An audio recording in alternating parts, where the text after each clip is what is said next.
What'd you guys do outside? Stuff. We played Uno. I always knew I wanted to be a mom. And so I think, being pregnant is like your dream coming true. But it's always in the back of your mind thinking about the things that can go wrong. And you worry about the hopes and dreams, that you have for your kids. We have 3 girls. The oldest is Julia, she's 12, and then Emily's 10. Caitlin is almost 8. They're really good and sweet and kind. They're so empathetic and, fun and really the highlight of our life. But we like to play games, like board games. But we also like to read. It's fun to read before they go to bed. We were always busy with work and family and other things, but I don't think we realized how much free time we had before we had kids.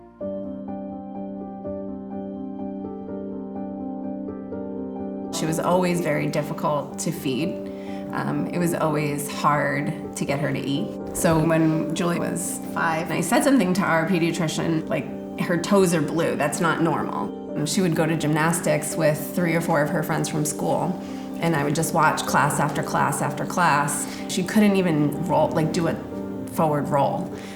She was so weak. And then I see, her versus her friends, and every week they were kind of advancing and getting better. It's so hard because I feel like a lot of times we're just thinking she was lazy. And thinking back, I feel terrible about it. But that was really the start. She just didn't have any energy. She'd always ask us to carry her. And then one day we were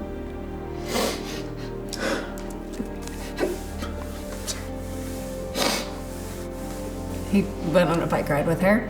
And it was like a bike ride that they had done a number of times. It was about 20 feet in. She's like, I can't pedal anymore. My legs are so tired. That's when I knew, wow, something is seriously wrong. I mean, she's 5. She's excited about doing this.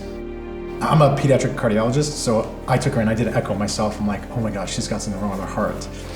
And then we took her to the pediatrician. And I think we were really lucky. The pediatrician was really great and connected us to the right people. And we saw the neuromuscular team. She even had an EMG, a nerve muscle test, and she was diagnosed with an overlap form of juvenile systemic sclerosis.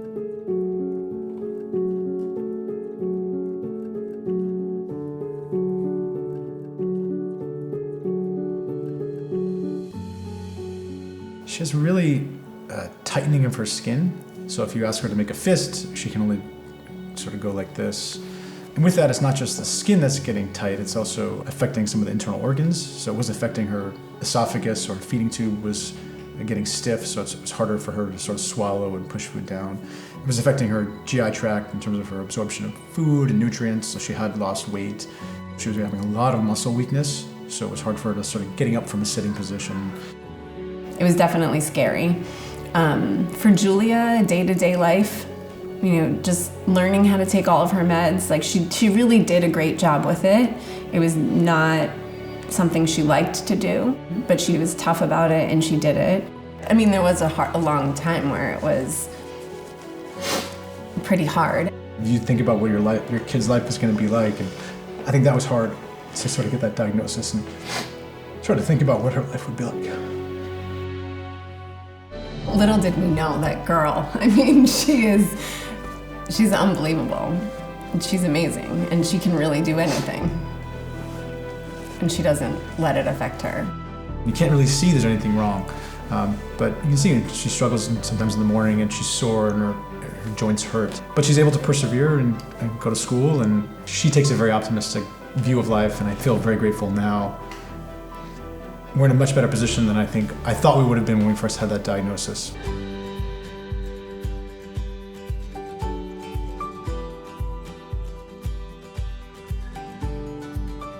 In the summer of 2022, we went to Bass Lake, and I think I wanted to write this story because every time I think back to it, it just makes me so happy. It was perfect, And I want to go back every summer because it was so awesome, just the things that we did there. We returned to the boat and dried off.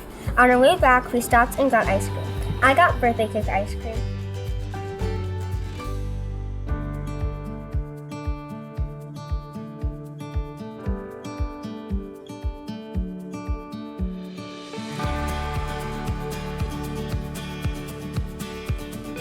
When I got Julia's story, it's so special to me because I too was diagnosed with scleroderma around the same age she was. So learning about what she's been through, what her family's been through, I can relate with my whole heart and being.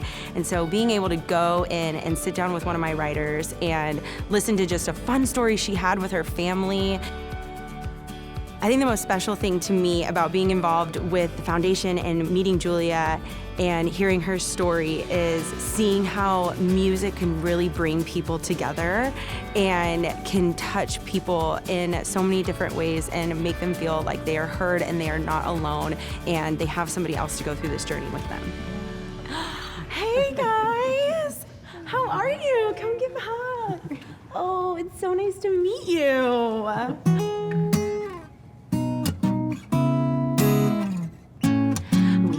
Mom packed the car, Dad put his foot on the pedal. My sisters and me made a face when he played punk rock and metal.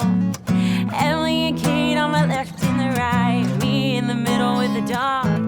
A 4-hour trip to the mountains seemed really, really long. Now it's not rainbows all the time, you gotta make your own sunshine. Even when everything's not going your way. Laughing on a jet ski, making real good memories. You gotta live life and make the best of every day. It was my excellent, very, very extraordinary trip to Bass Lake. It was my excellent, very, very extraordinary trip to Bass Lake. Oh my God. Oh, you guys got me. That's the best song I've ever heard. The song was incredible, really powerful, and that experience for her was really fantastic. And I think connecting with Ashley, who she looks up to as an amazing songwriter, amazing artist, and can look to her for inspiration, I think that was a really meaningful experience for her. It really means a lot to me that like everyone put in so much hard work, and it's like really, really, really special to me. It's beautiful.